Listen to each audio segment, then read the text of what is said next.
Jake drove for hours, a silent, grim-faced automaton. He pushed the SUV hard, putting as much distance as possible between them and the smoking ruins of the restaurant. The world outside was a black, featureless void.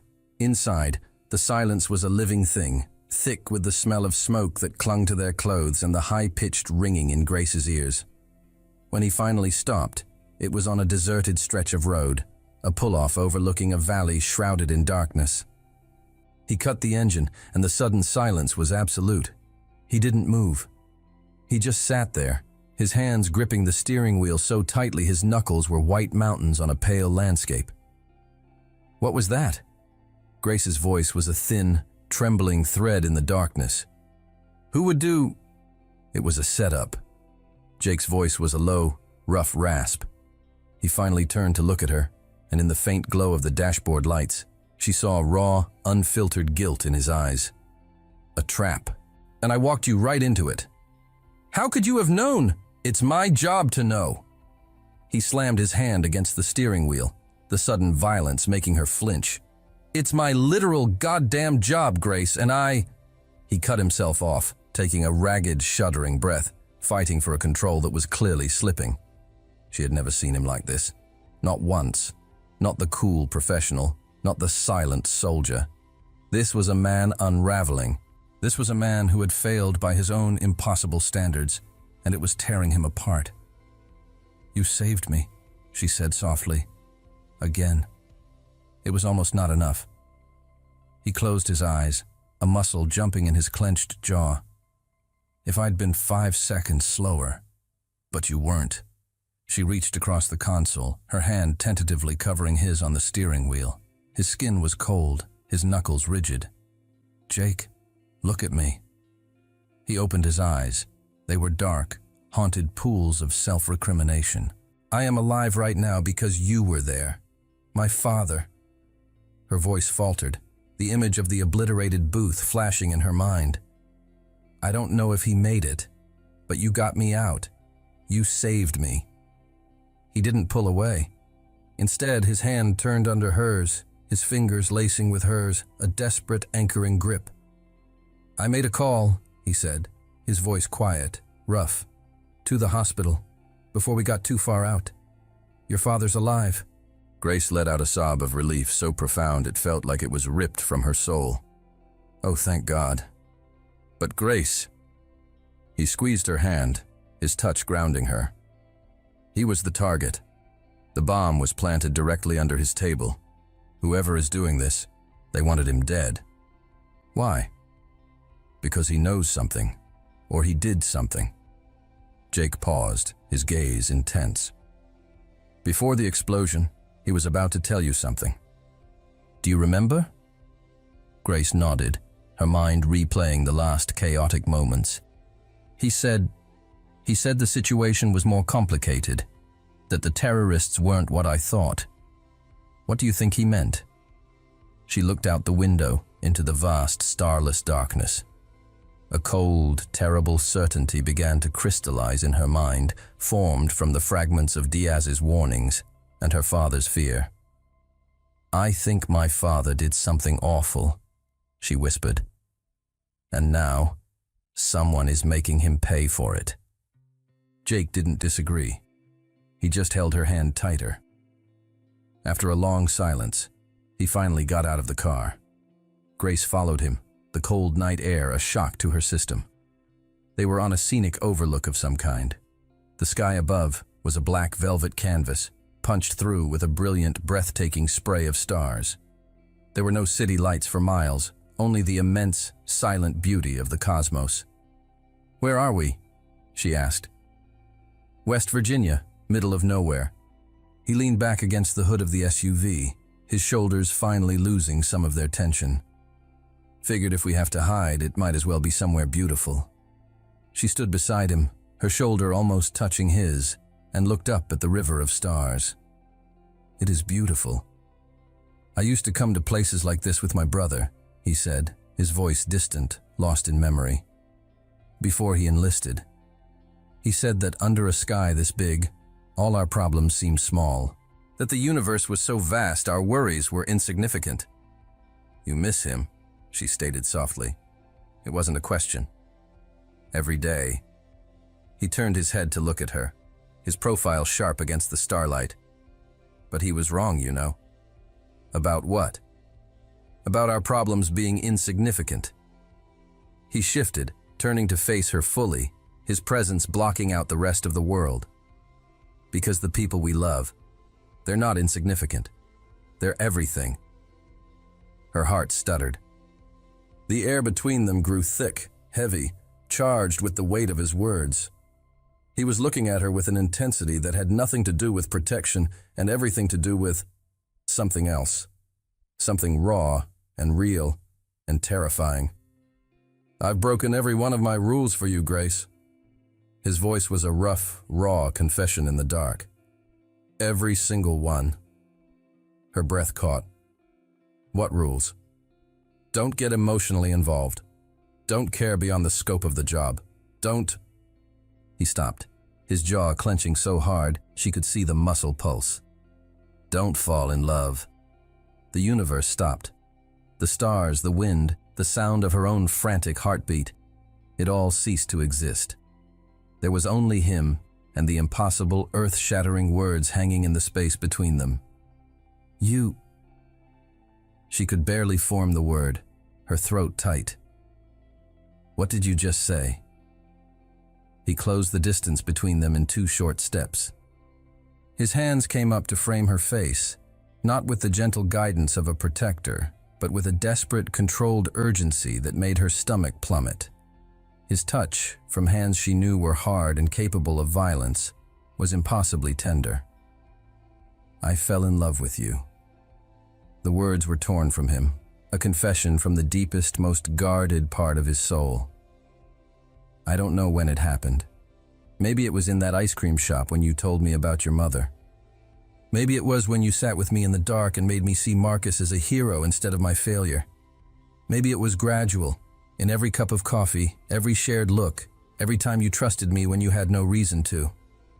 He paused, his thumb tracing the line of her cheekbone, a simple touch that set her entire nervous system on fire. Or maybe, he continued, his voice dropping lower, becoming rougher, more intimate. It was all at once. 1 second, you were a job. The next, you were the only thing that mattered. Grace opened her mouth to speak, but no sound came out.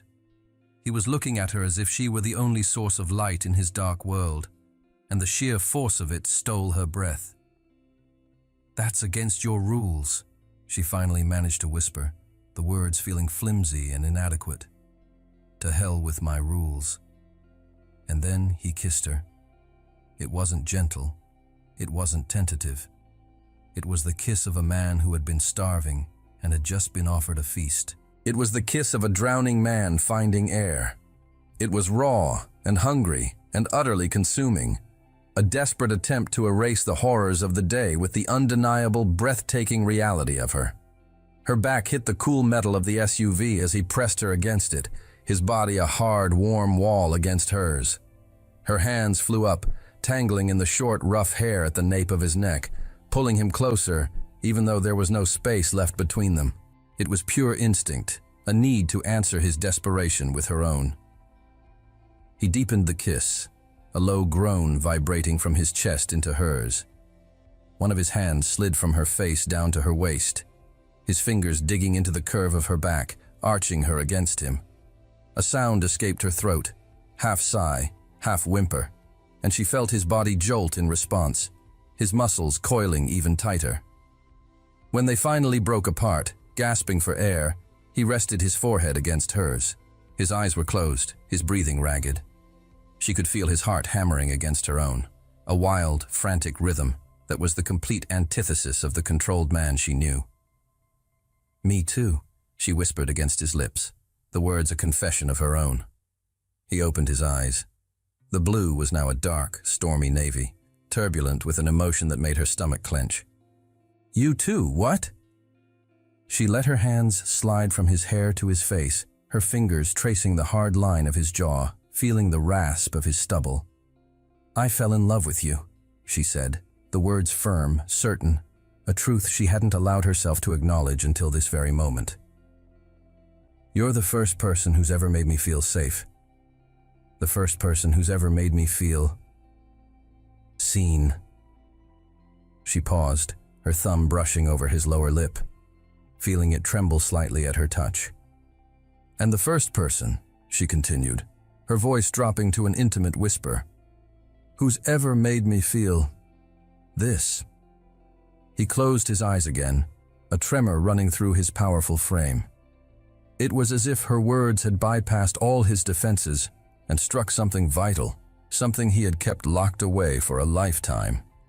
This makes everything more complicated, he rasped, but he didn't pull away. If anything, his arm tightened around her waist. I know.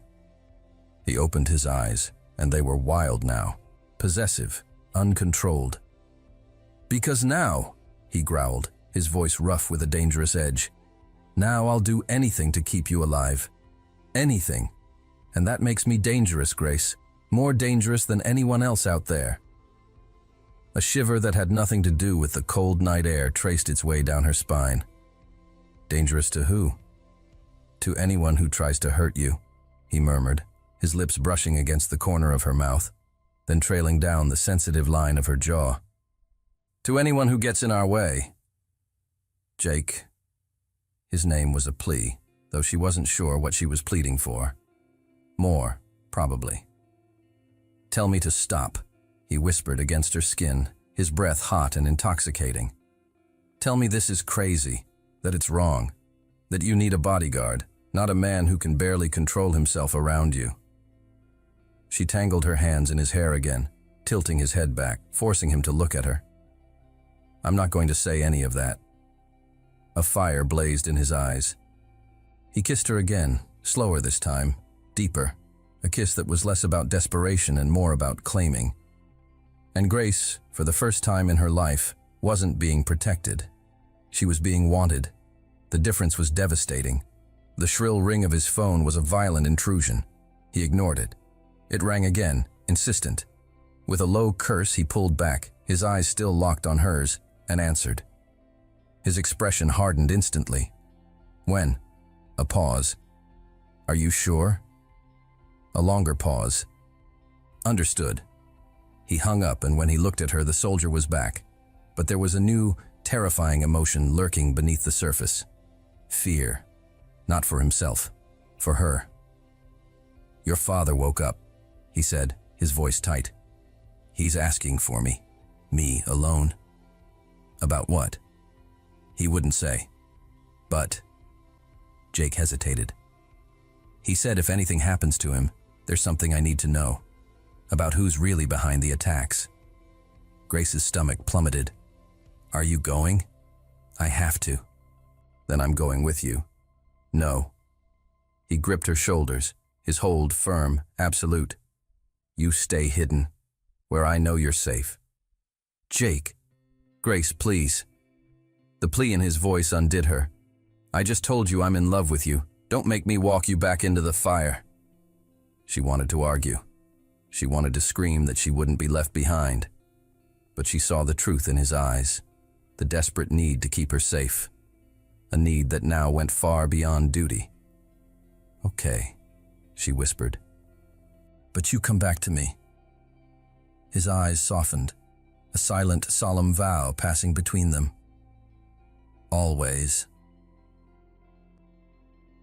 Jake left her in the dingy motel room with a man named Torres, a former Delta Force operator whose face looked like it had been carved from granite and whose eyes held a quiet, lethal competence.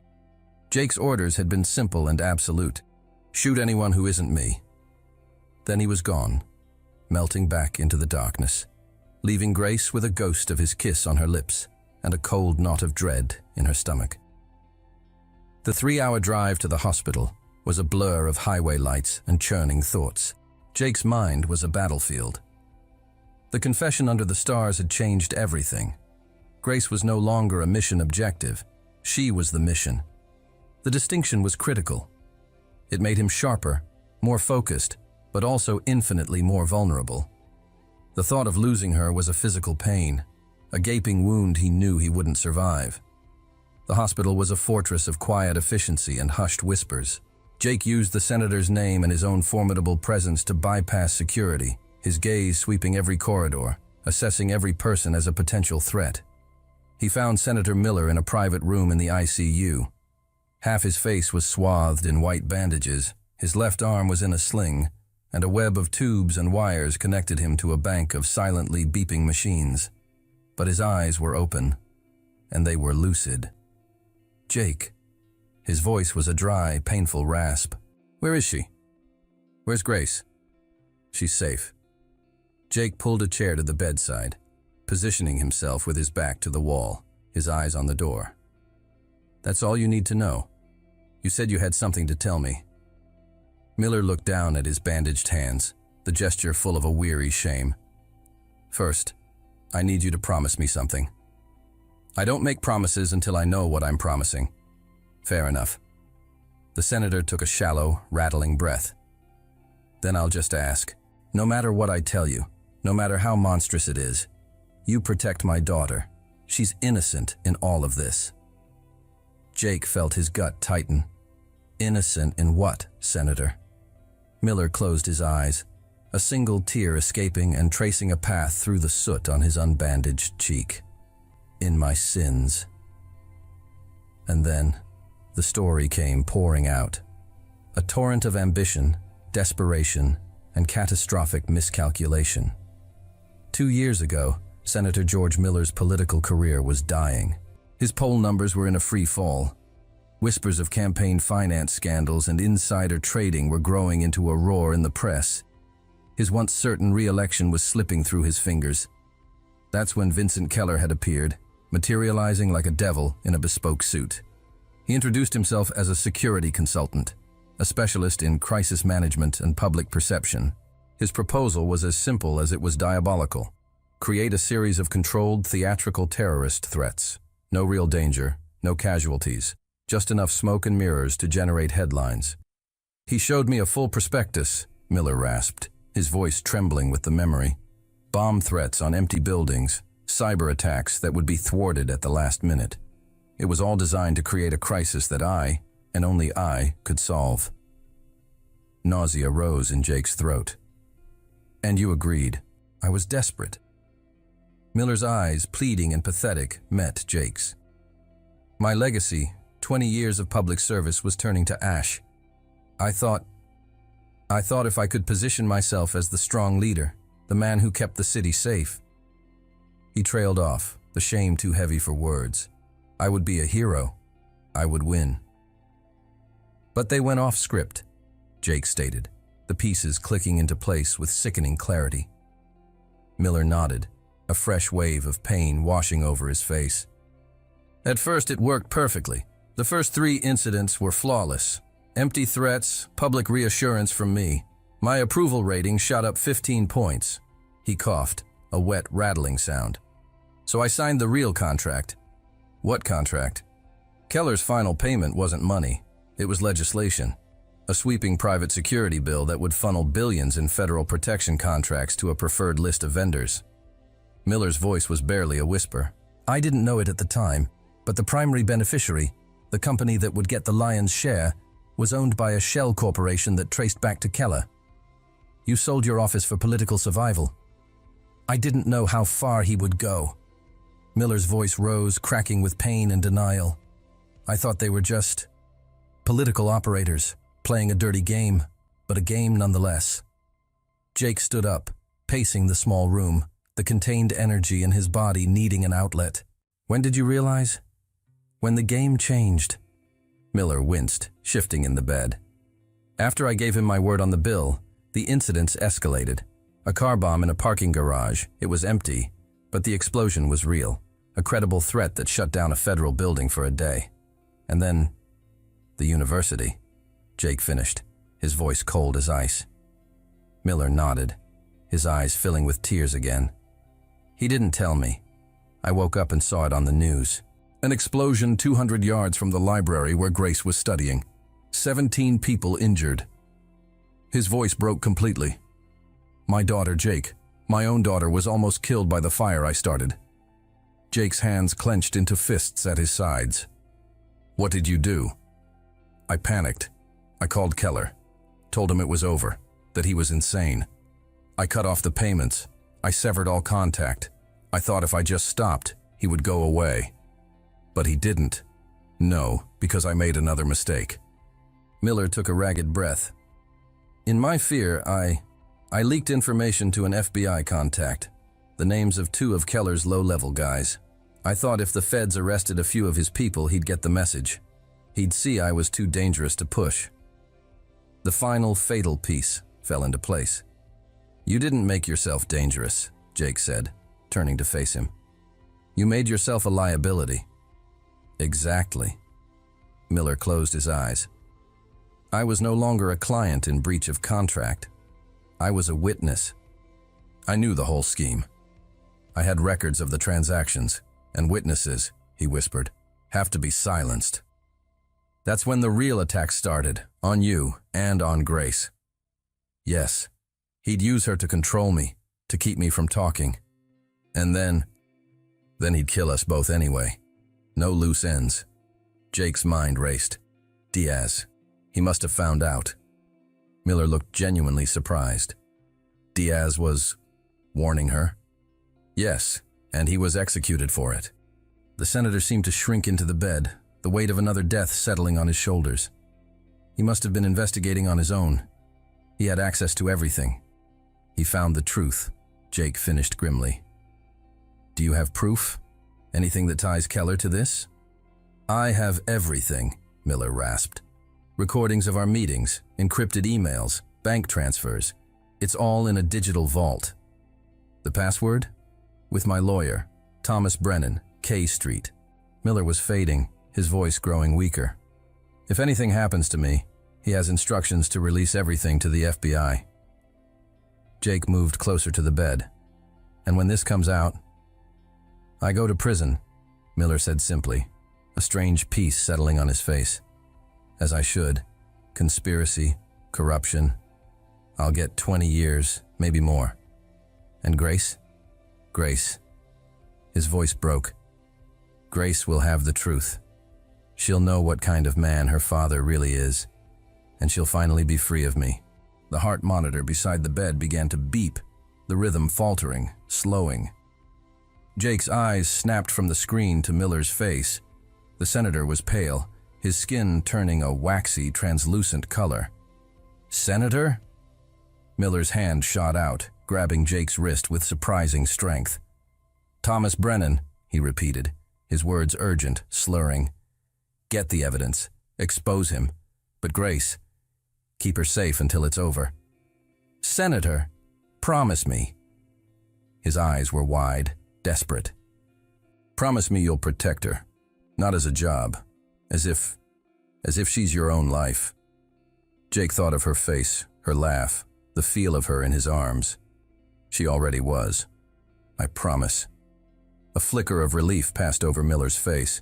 His grip loosened, his eyes starting to flutter shut. Tell Grace. His voice was a thread of sound. Tell her I'm sorry. For her mother. For the childhood I stole. For all of it. Tell her. The only good thing I ever did was her. You'll tell her yourself, Jake insisted, his thumb fumbling for the nurse's call button. Senator, stay with me. But Miller's eyes were closed. His chest gave one last, shallow rise. And then he was still. The room exploded into a controlled chaos of nurses and doctors.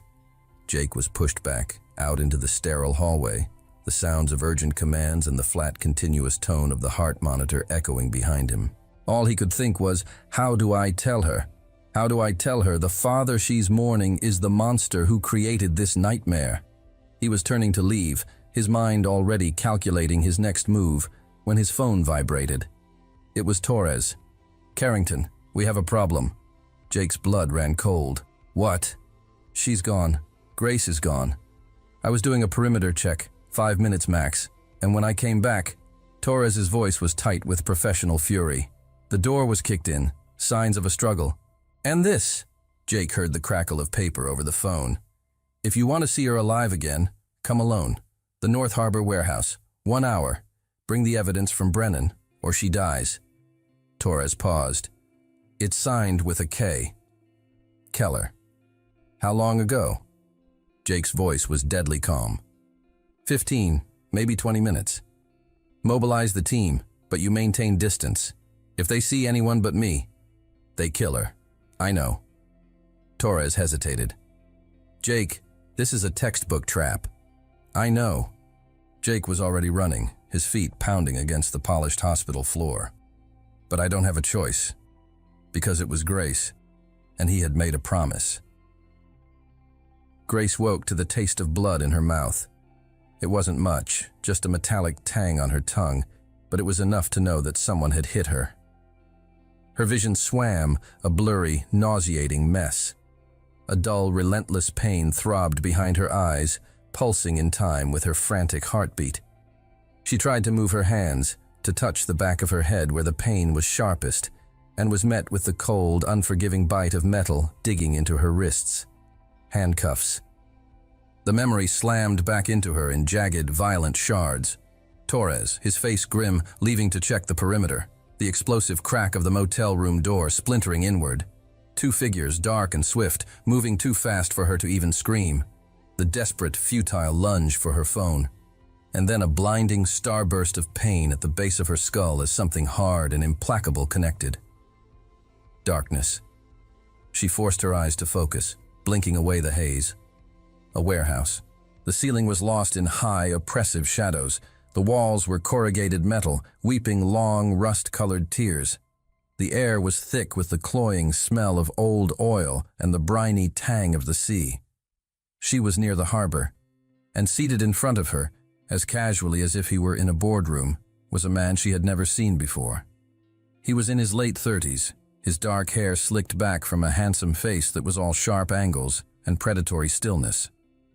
He wore a Tom Ford tuxedo that was so exquisitely tailored, so absurdly out of place in the grimy warehouse, that it seemed like a statement of power in itself. "Ah, you're awake," he smiled. The smile was a masterpiece of cosmetic dentistry, all perfect, white teeth, and absolutely no warmth. "Perfect. We were waiting for you, Miss Miller." Grace's throat felt like it was lined with sand. She swallowed, the motion agonizing, and forced the words out, her voice a dry, scratchy whisper. Who are you?" Straight to the point. I respect that." He rose from his chair with the fluid, unhurried grace of a man completely in control of his universe. "My name is Vincent Keller, though I doubt your father mentioned me. George prefers to keep his business transactions discreet." The name struck her like a physical blow. Keller. The K from the note Jake had found, the source of all this. "You're the man who—" She trailed off, her mind racing. "You're behind the attacks." "I am a businessman, Miss Miller." Keller began to circle her, his expensive shoes making soft, deliberate sounds on the gritty concrete floor. He moved like a shark, smooth and menacing. "I provided a service. Your father agreed to pay for that service. And then your father decided he no longer liked the terms and attempted to, how shall I put this, remove me from the equation." He stopped directly in front of her, leaning in so their faces were only inches apart. His cologne was subtle, expensive, and smelled of sandalwood and something cold, like money. "Your father betrayed me. He cut my payments. He tried to have me arrested." A surge of pure, hot rage momentarily burned through her fear. "You put a bomb near my university. 17 people were injured. And you were not one of them," he countered, straightening up, his tone dismissive. "You should be thanking me. I could have had you killed that day. But I did not. Because unlike your father, I am a man who honors the strategic value of his assets." He returned to his chair, crossing his legs with an air of bored arrogance. "But now, we have a problem. Your father owes me a great deal of money, $4 billion to be precise." Grace blinked. The number was so astronomical, so absurd, she was certain she had misheard. "What?" "4 billion." Keller enunciated each syllable with cold, relishing precision. The estimated value of the government contracts my company would have received upon the passage of Corporate Security Act X-17. A law your father gave me his solemn word he would push through. A law that will now never see the light of day because your father broke our deal. A hysterical bubble of laughter rose in Grace's throat. It was a wild, unhinged sound that felt completely alien coming from her. You're... She tried to choke it back, but it kept spilling out. You're insane. Completely and utterly insane. Keller's eyes narrowed, the first real crack in his polished veneer. Is something amusing, Miss Miller? $4 billion. She gasped, the laughter finally dying, replaced by a staggering disbelief. Where on earth do you think my father is going to get $4 billion? He's a United States senator, not an oil baron. He doesn't have that kind of money, not even a fraction of it. He will find a way, Miss Miller. How? She shot back, leaning forward as far as the restraints would allow. Do you think he can just go to a bank and make a withdrawal? That he can liquidate assets he doesn't have? That the FBI and every financial regulatory body on the planet won't notice? Keller watched her, his head tilted slightly, a flicker of something that might have been curiosity in his cold eyes. Those, he said finally, are his problems, not mine. He will find a way, or... He let the word hang in the air between them, a gleaming, sharpened blade. Or what? Grace whispered, the last of her defiance draining away, replaced by a cold, creeping dread. Or you die, he said with a casual shrug, as if discussing the weather. Slowly, painfully. And I will make your father watch every second of it before I kill him too. The matter-of-fact cruelty of it stole the air from her lungs. This wasn't a threat. It was a ledger entry, a cost of doing business. You're serious, she breathed, completely. He glanced at his wrist, at a watch she vaguely recognized as a Patek Philippe Sky Moon Tourbillon. It was a timepiece worth more than most people's houses. In that instant, she knew. A man who wore a watch like that did not tolerate being crossed. He did not accept losses. Your father has 72 hours to arrange the transfer. After that, he made a vague, dismissive gesture with his hand. Well, I believe you understand. He can't do it, she said, her voice flat with a terrible certainty. Not in 72 hours. Not in 72 years. Then you had better hope he is far more creative than you give him credit for. Keller stood, smoothing the lapels of his immaculate tuxedo. He walked toward the massive, sliding door of the warehouse, then paused, turning back to look at her. Ah, and about your SEAL boyfriend. A cruel, knowing smile spread across his face. He will be receiving an address shortly. An invitation to a trade. The evidence your father's lawyer is holding, in exchange for you. His smile widened. It should be quite the reunion. The hope that flared in her chest was instantly extinguished by the venom in his tone. He is to come alone, of course, Keller continued, his voice dropping to a conspiratorial purr. Because if I see so much as a police cruiser, or one of his little soldier friends, well... He raised a finger to his own temple, mimicking a gun. Bang. He chuckled, a low, ugly sound that echoed in the cavernous space. Then he turned and walked out, his footsteps fading into the night. Grace was left alone in the chilling silence, with two masked, silent guards lurking in the shadows, and the crushing, suffocating weight of the truth. Jake was coming, and Keller had absolutely no intention of letting either of them walk out of here alive. Jake didn't feel fear. Fear was a luxury, an emotion for men with something left to lose. As he drove through the sleeping city toward the industrial wasteland of the North Harbor, all that remained in him was a single, crystalline point of focus. Grace. The world had simplified, boiled down to a brutal binary equation, her and everything else. His past, his pain, the ghost of Marcus, his own life, it was all just noise. He would burn the world to the ground to bring her back. The warehouse loomed out of the darkness, a rust-eaten metal box, isolated and bleak. A perfect place for an execution. He killed the engine 200 yards out, the silence of the night rushing in, thick with the smell of salt and decay. He wasn't carrying the evidence Brennan held. That was a fool's errand. The moment the senator died, a dead man's switch had been triggered, delivering everything the FBI needed to burn Keller's empire to the ground. This wasn't a negotiation. It was a recovery. Instead of a hard drive, Jake carried a different kind of currency.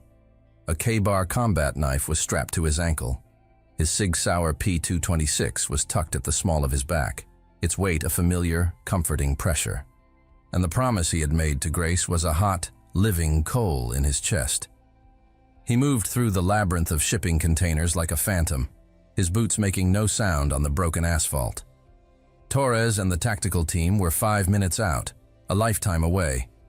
Every instinct screamed that this was a trap, a one-way ticket. He didn't care. This was his fight. A corroded side door groaned under his hand. He slipped inside, his senses exploding, his eyes adjusting instantly to the gloom. The scene was exactly as he'd pictured it. A terrible tableau from 100 nightmares. A single, harsh spotlight beat down from the high, shadowed ceiling, pinning Grace in a circle of light. She was bound to a chair, her head bowed, but she was conscious. Alive.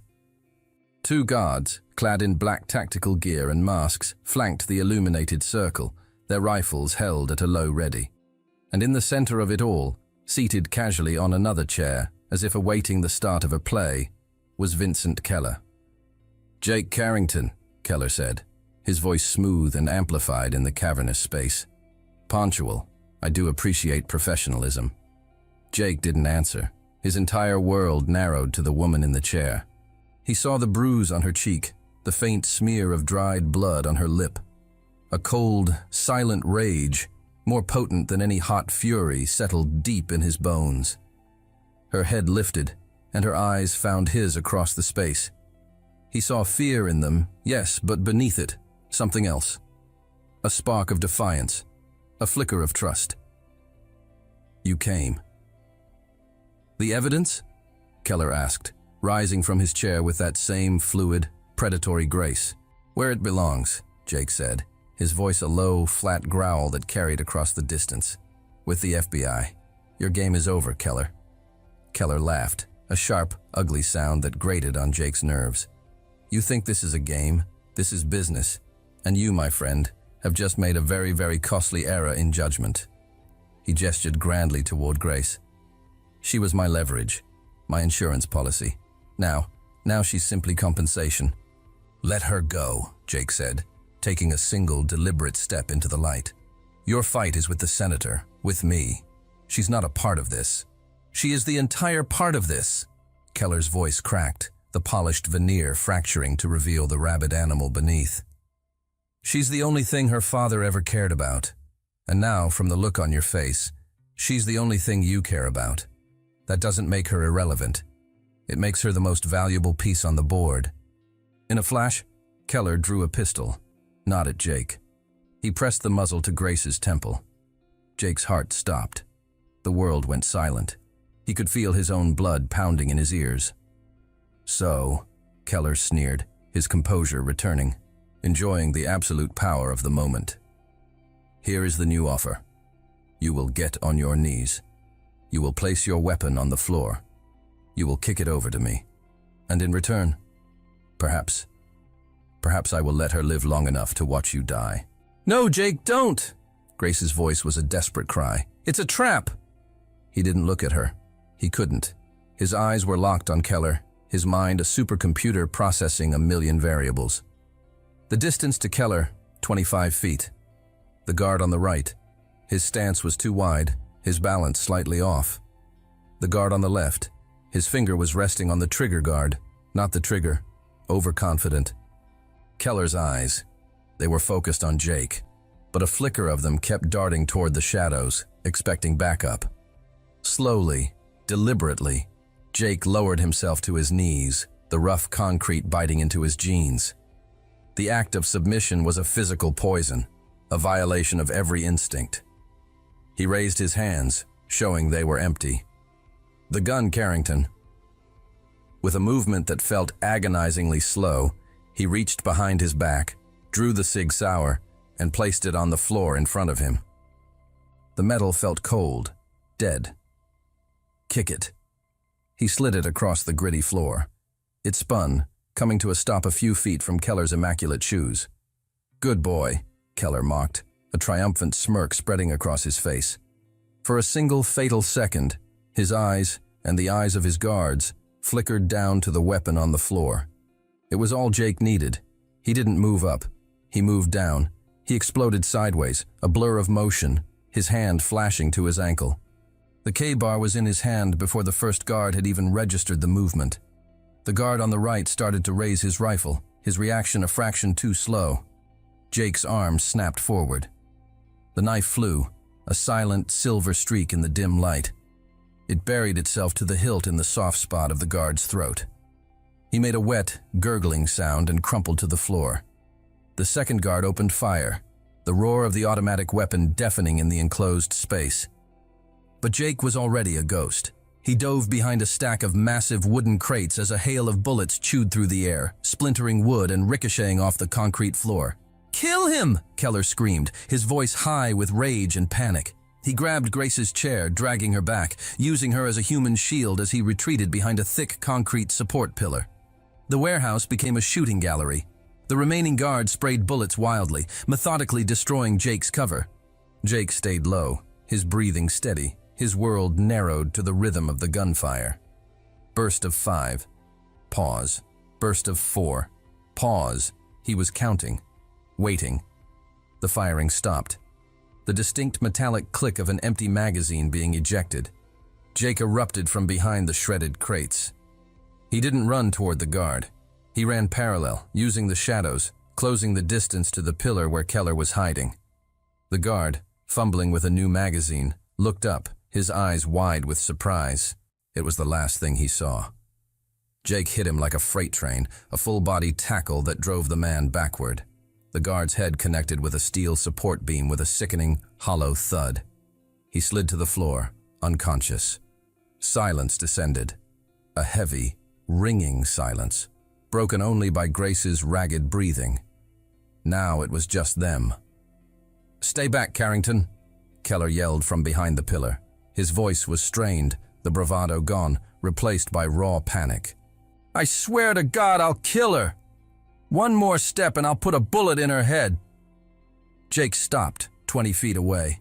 He raised his hand slowly, palms open. "It's over, Keller. There's nowhere to go. There's always a way out." And then Grace, her face pale with terror, but her eyes blazing with a fire Jake had never seen, did the impossible. She looked at Jake, a silent message passing between them. Then, with every ounce of strength she possessed, she threw her head backward, smashing her skull into Keller's face. There was a wet, crunching sound. Keller screamed, a high-pitched shriek of pain and rage, stumbling back a step, his grip on her chair faltering for a single, precious second. It was the only opening Jake would get. He didn't run at Keller. He dove, his body low to the ground, toward his own gun, the Sig Sauer still lying forgotten on the floor.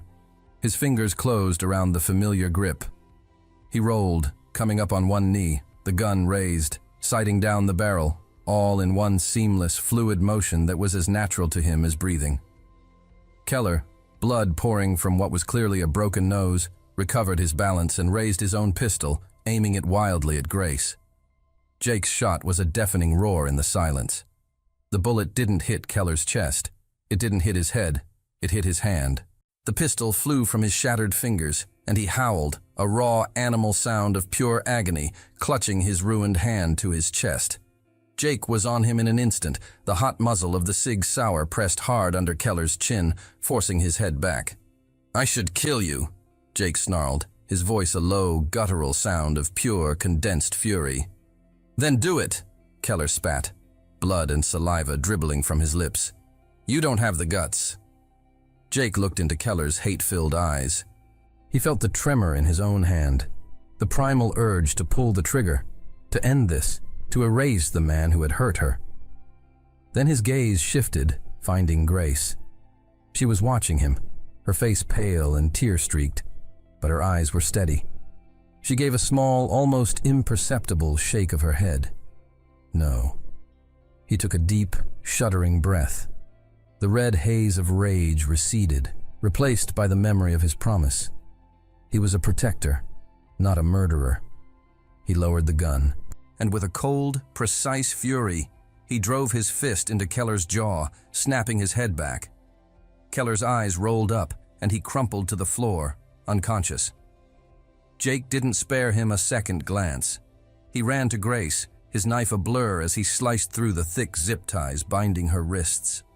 The moment her hands were free, she launched herself out of the chair and into his arms, her body shaking with violent, uncontrollable tremors. He wrapped his arms around her, pulling her tight against his chest, burying his face in her hair, inhaling the scent of her, the scent of life.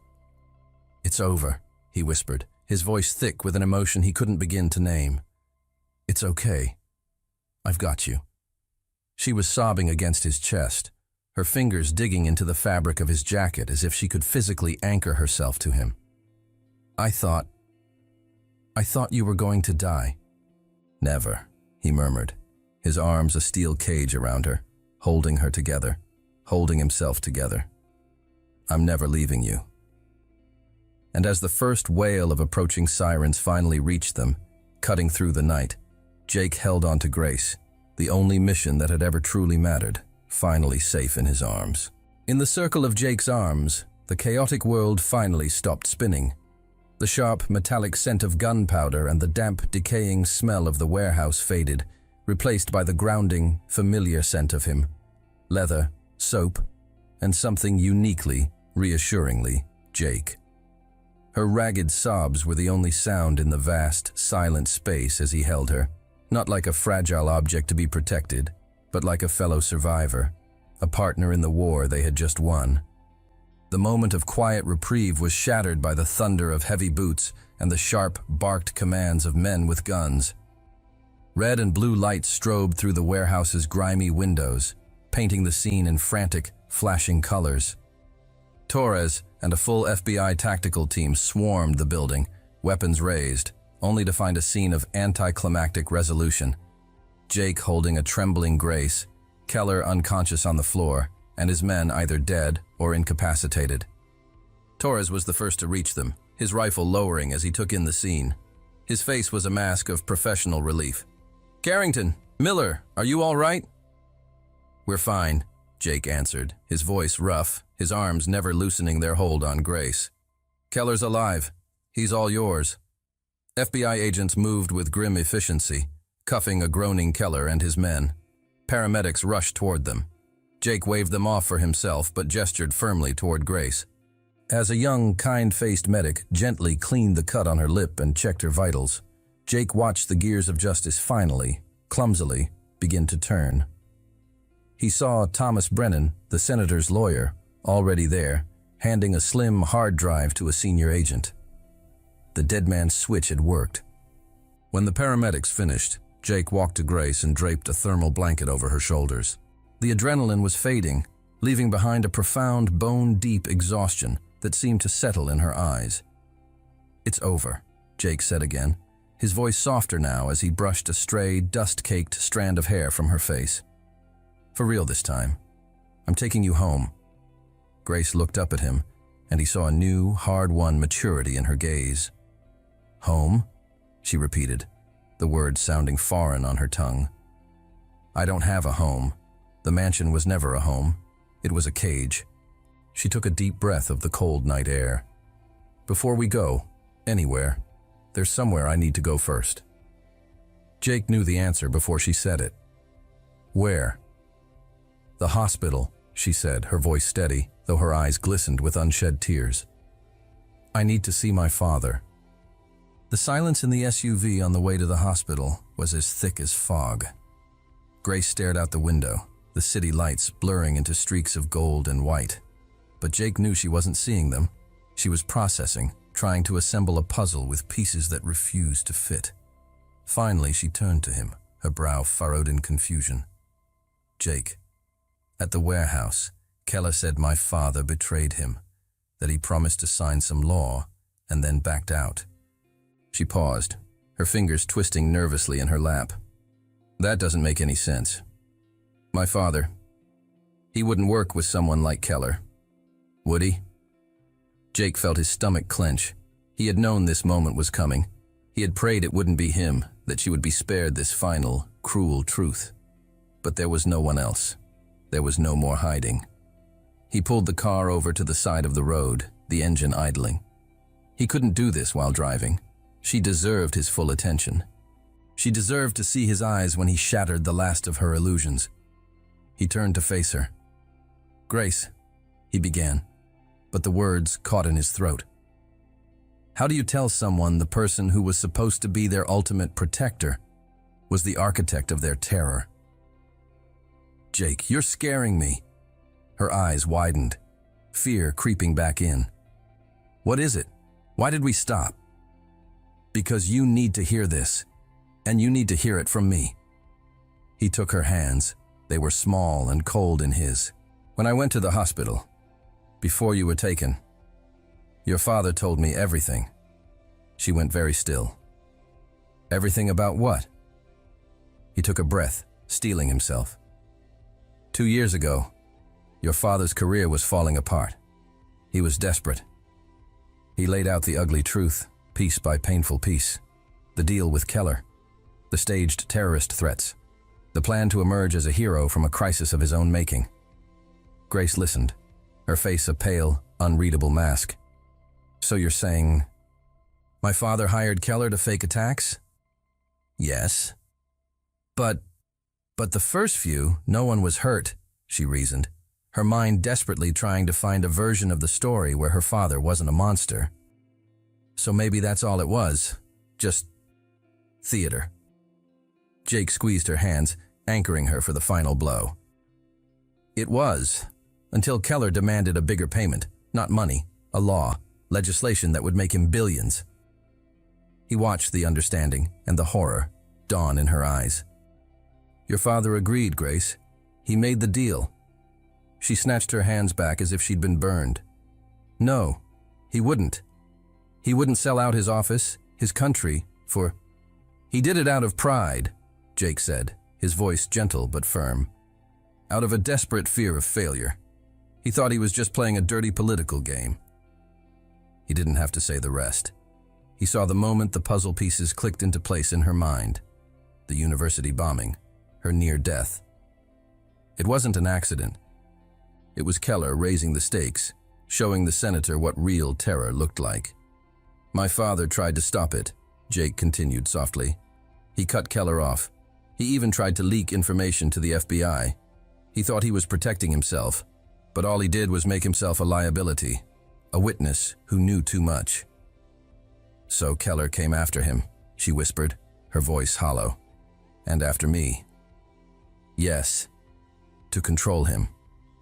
Jake reached for her again, cupping her face in his hands. "But Grace, listen to me.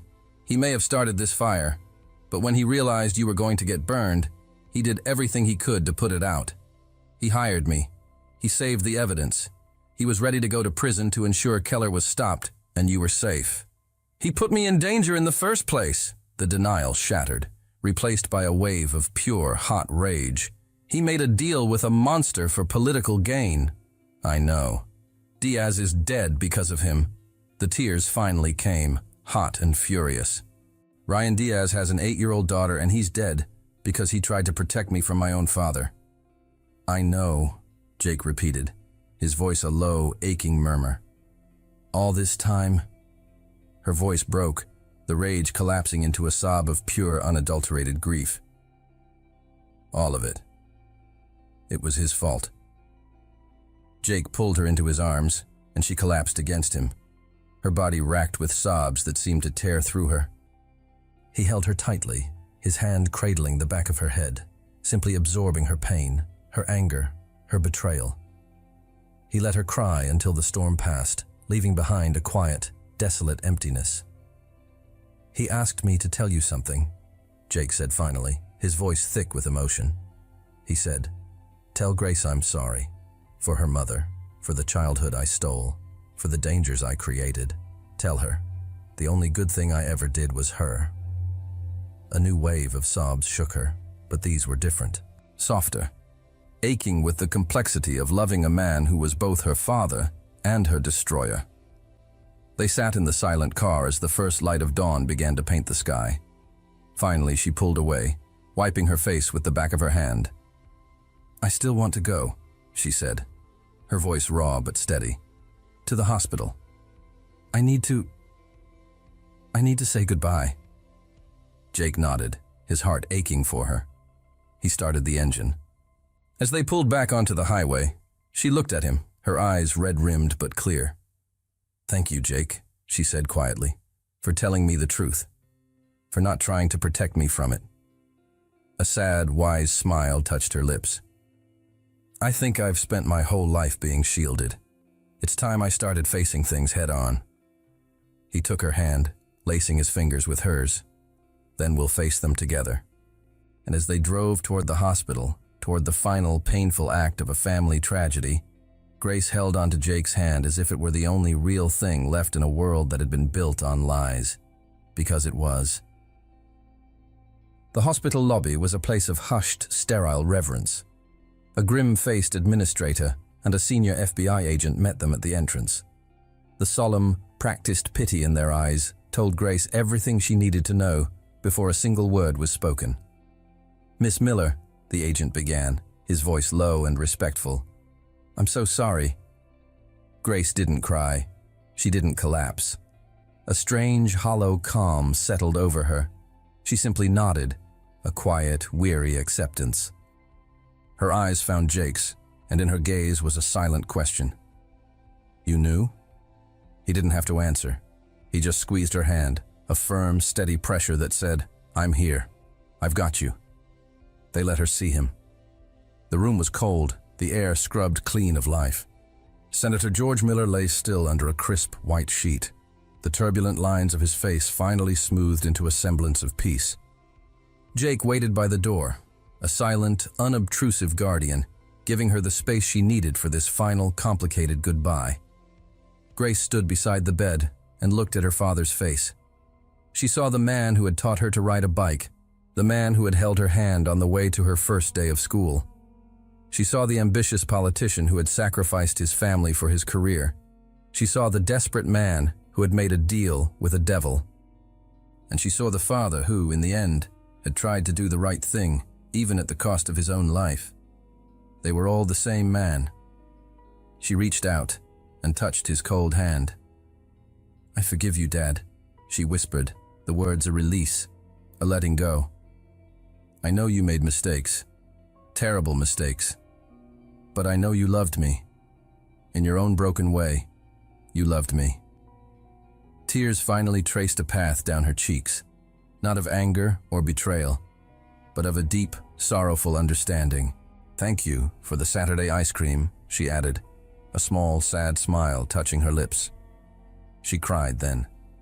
She cried for the little girl who had lost her father long before he died. She cried for the man he could have been.